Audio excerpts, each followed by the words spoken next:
Cubs, 500. Yan yung ating 54 pieces. So far so good, wala namang nabawas, wala naman tayong, hindi naman tayo namatayan. Yan, pinaghiwalay na natin sila. Sad to say, medyo kumalahati yung may timbang na maganda, kalahati din yung hindi naman pangit. 300 above naman, makakahabol pa yan. Diyan na nga sa stage na yan pumapasok yung kinakailangan separate mo yung mas magaganda timbang sa mas maliliit yan. Ito 400 above ang timbang niyan. Tapos ito 400 below. Basta nag 300, 380, 390 ganyan.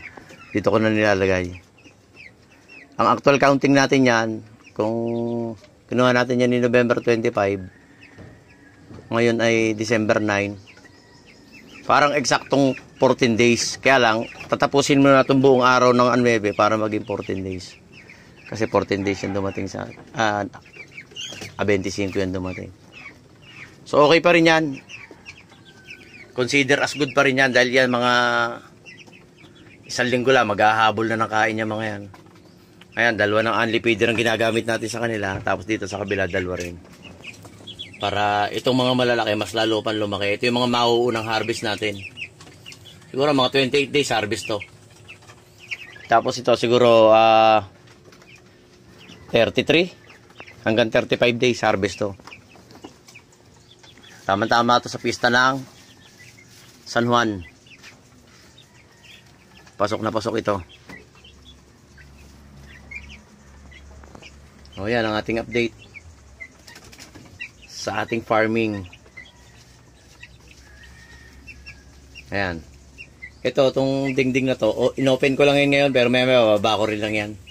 Nasa loob kasi yung kanina, sobrang mainit. Maganda-ganda ngayon ang panahon dito sa atin. Yun. Yung ating only feeder, hindi naman natin yung masyadong pinupuno. O hindi natin yan nilalagyan ng sobra-sobra. Kasi, pagka ang pakain ay masyadong expose, baka mamaya masira lang, lalangawin, papangit, ganyan. Nandun lang sa timba. Kung umaga, pwede naman tayo magbanto na magbanto, pwede tayo magpabalik-balik. Kung nakikita natin yung ano, at least nalalaman natin kung gaano ng kalakas ang konsumo ng kain nila.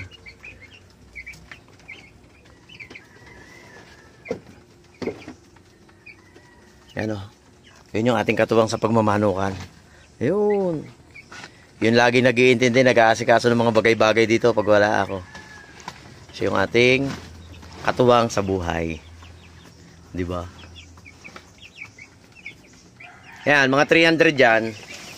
380, 360, ganyan. Pinakamaliit, 300 something. Ayan, yan. Pinakamaliit, yun. 320 something. Tsaka yun yung isa, medyo nagkaroon siya ng diferensya sa mata. Pero good pa rin yan. Kakatayin natin yan pagka hindi ko mandalay. Good for adobo lines. O, yan ha. Yan yung ano, ang purpose kasi niyan, para itong mga maliliit makahabol.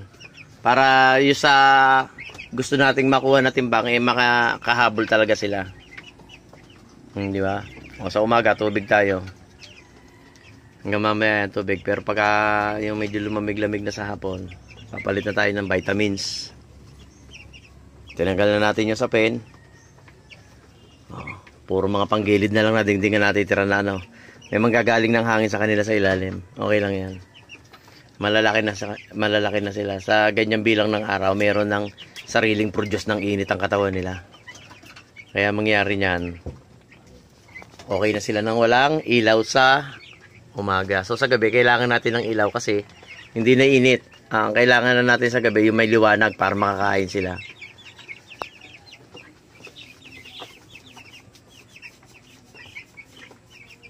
Di ba? Ayos naman natin mga sisig. So far so good pa rin. Oh, meron na naman pala ako nabasa ng Facebook post. Paano raw maka-classify natin na class A yung ibinebenta ni seller. O sabi nga ng iba, matataba yung paa, makikinis, matataba ang paa, ganyan. Tapos sa timbang niyan, kinakailangan 46 above. Yan yung timbang ng class A na sisiw. Pagka nagbilo, alam mo na. Tsaka para malaman mo kung legit ang seller, kasi kasama yun sa tanong niya, paano daw malalaman na yung seller na nagbebenta ng manok o ng sisiw ay legit, di mag-ano ka, ipa-legit check mo sa mga Facebook group. Wala namang masama dun eh. Kasi kung nagsasabi siya ng totoo, inaalam mo lang. Hindi mo naman sila hinuhusgahan, di ba? Kasi syempre, pera yung aalpasan natin. So, kailangan medyo hindi naman wais. Medyo tama lang. Masama naman mag-aalpas tayo ng pera na malaki. Tapos babayad tayo ng tamang bayad. Tapos ang makukuha natin na sisiw di ba? Intindi na nila yon. Kung talagang legit ang ibinebenta nila, walang magiging problema sa kanila na sila ay magpa-legit check sa mga Facebook group. So, wala tayo dapat maging problema doon. On both sides, ha? Mapa-seller ka man o mapa-buyer, ganun yan. Kasi syempre, yung iba, nakaka-experience. Bibili yung tao, tapos i-cancel. Kaya on both sides, dapat merong legit check. Legit check si seller, legit check si buyer. Kasi merong buyer na, yun nga, nagka-cancel ng binibili. Yan yung lagi ko nakikita rin na sa mga Facebook post eh. Anong nangyayari? Yung seller, ibinebenta ng mas mura yung sisiw kasi, yun nga, kinakancel ni buyer yung kanyang order. Siyempre, kawawa naman yung seller pagka ganon. Pagka si seller siyempre, nagpapaikot lang, kawawa naman. Kaya, pwedeng mag-legit check, buyer at seller. Para mas magkakilanlan. Ako, pwede nyo akong i-legit check. O diba, lagi ko naman sinasabi yung address ko. Taga dito lang ako, Alaminos, Laguna.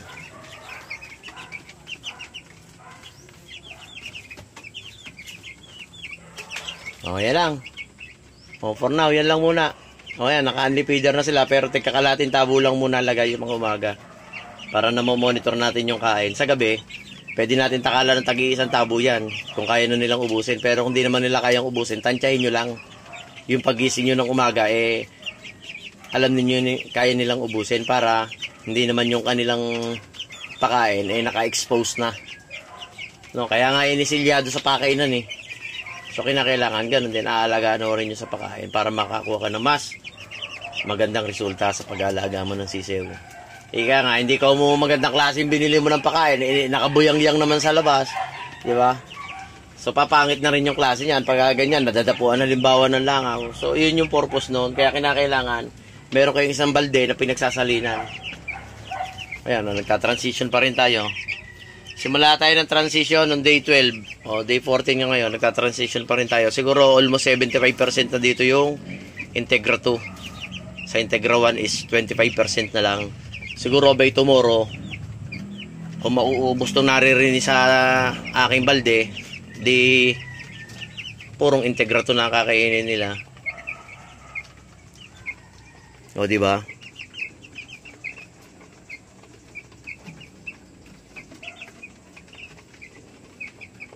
Ayan, kasuhin naman nating mga rabbits. Rabbits naman tayo. Salamat guys. Salamat vlog. Welcome kayo mga guys. Babush.